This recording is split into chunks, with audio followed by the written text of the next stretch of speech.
हमज़ा आप में से एक बहुत ही स्पिरिचुअल, काम और कूल कलेक्टेड वाइब आती है। आई थिंक इसका रीज़न ये है कि आप शलवार कमीज़ ज़्यादा पहनते हैं। एक बहुत स्पिरिचुअल टच आता है आपके पूरे लुक में। And now your fans are going to see you portray a very angry, violent villain on screen. तो आपके लिए ये एक ट्रांज़िशन कैसे होता है?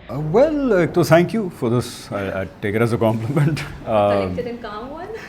All of that you said, Shiv. So thank you. और दूसरा ये कि नो डाउट कि जो नूरी का कैरेक्टर है वो बहुत एंटी थीसिस है to what I am in real life, and that's where the challenge was as an actor. That's where actually the excitement was as an actor, right, to play something that is completely different to who you are in real life. तो बहुत different था, इसलिए मज़ा भी आया. और मेरे लिए चेंज करना उस तरह कोई चैलेंज नहीं था, because I am not one of those actors who has to like really get into it 24/7. उस माइंड उस जोन में जाना पड़ता है. I'm very casual with my acting, and that's something that works for me, right? So I would be completely myself, and right when you say action, I would change into Noori Nath. So How does that happen? for me that's how it works. जितना मैं उसको casual लेता हूँ मैं उतना natural कर पाता हूँ.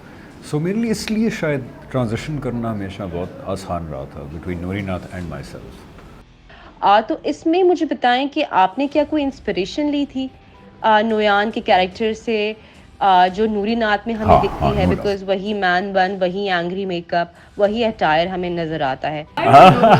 यार ये है, angry of that man bun thing going on, but with you ये है. और काफ़ी लोगों ने ना वो पैरल्स ड्रॉ किए हैं with the character that you saying, Noyan, right, and with also जो खिलजी का आया था, right.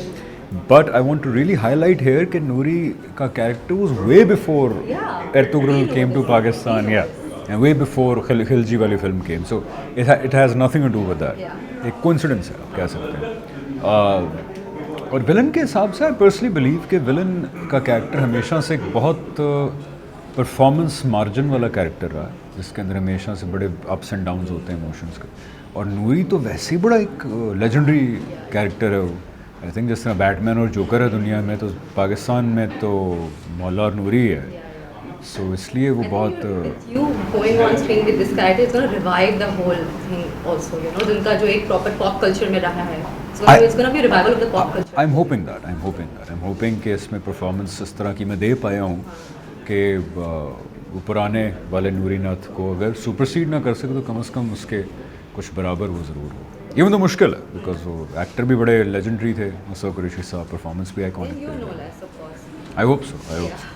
What went into the making of Noori Nath, your main character, from the costume to the makeup? ये आपने full जो आपका जो character की जो building है, ये कैसे शुरू हुई, ये किस तरह से की गई? Lots of discussions between me and Bilal.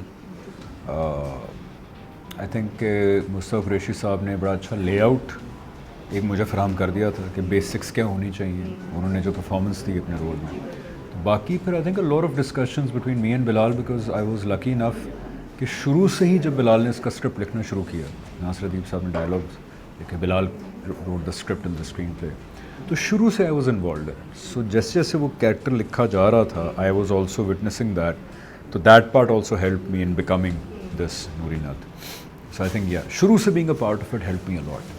आपकी आने वाली film the legend of Maula Jatt और 1979 की मौला जट में हम क्या डिफरेंसेस एक्सपीरियंस करेंगे? इस जो मेन कैरेक्टर्स हैं वो तो सारे सेम हैं, लेकिन ऐसा क्या है कि जो हम पुरानी फिल्म से बोरो कर रहे हैं? आई थिंक कैरेक्टर्स वही वाले हैं, but I think everything else is different. Characters are the same.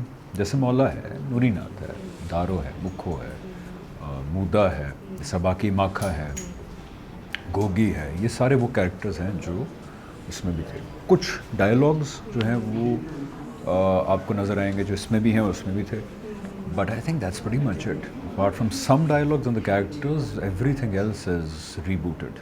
ये पूरी फिल्म पंजाबी लैंग्वेज में शूट हुई है, एंड ऑफ कोर्स सबटाइटल्स तो होंगे, लेकिन आपको लगता है कि ये किसी किस्म का हिंड्रेंस बन सकती है, किसी किस्म का ऑब्स्टैकल बन सकती है एक इंटरनेशनल ऑडियंस को रीच करने में? I think we have seen a lot of films internationally जो ऐसी ज़बानों में होती हैं दुनिया को समझ नहीं आती, लेकिन वो सब टाइटल्स की वजह से पूरी दुनिया में बड़ी उसको अप्रिशिएट किया जाता है। We seen lot of films come out from China, we seen lot of films come out of India, not Bollywood but जो दूसरी उनकी साइड है तमिल वगैरह।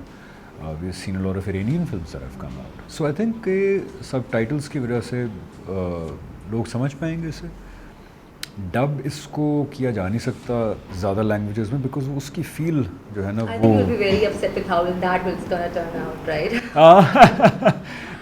it's getting dubbed in Chinese, I know, and that's going to be Oh, imagine you talking Mandarin and exactly. I don't know how that's going to feel, that's a but brilliant milestone, I'd say. हाँ dub तो खैर कोई और ही करेंगे लोग, हम तो नहीं करेंगे, लेकिन उन कैरेक्टर्स को, क्योंकि पंजाबी के अंदर इस फिल्म की जान जो है वो डायलॉग्स में है काफ़ी ज़्यादा। सो डायलॉग्स को फील पंजाबी में जो है वो आएगी। अलबत्ता सब टाइटल्स में भी इसकी बड़ी मेहनत हुई है। I remember Bilal spending endless nights on the subtitles, ताकि वही जो फीलिंग पंजाबी डायलॉग में है सब टाइटल्स भी बस वर्ड टू वर्ड हाँ वो ना हो ट्रांसलेटेड, वो फीलिंग उसमें कन्वे हो। So people are not going to be disappointed with the subtitled version, उन लोगों के लिए जिनको पंजाबी इस तरह समझ नहीं आती। I want to know about your upcoming book, जो कि आप कह रहे हैं is in the works, about your spiritual journey. तो उसके बारे में प्लीज़ हमें थोड़ा सा बताएं। देखिए जी, my book is about my own personal journey about existence in God. खुदा के मुतल्लिक जो मुझे कंक्लूसिव आंसर्स मिले, जो मैं समझता हूँ कि कंक्लूसिव हैं अनटिल चैलेंज्ड फर्दर कभी आगे, उनको मैं पेन डाउन कर रहा हूँ। प्राइमरली एक तो अल्लाह मियाँ से ब्राउनी पॉइंट्स लेने के लिए आखिरत में, क्योंकि ना नोइंग बिलीविंग इट कि I will be held accountable in front of God once I leave this world, तो वहाँ की तैयारी के लिए बड़ा इंपॉर्टेंट माइलस्टोन है मेरा। So this book is part of the तैयारी और पार्ट ऑफ द तैयारी। बट दुनिया के अंदर मेरी उम्मीद ये है कि कोई वो इंसान जो वही सवालात पूछ रहा हो जो मैं पूछ रहा था, उसी मेंटल इज़्तिराब में हो, शायद मेरे जवाबात उसके लिए कुछ आसानियाँ पैदा करनी दुनिया में। तो this is what the book is about. Thank you so much. Thank This you was so such a good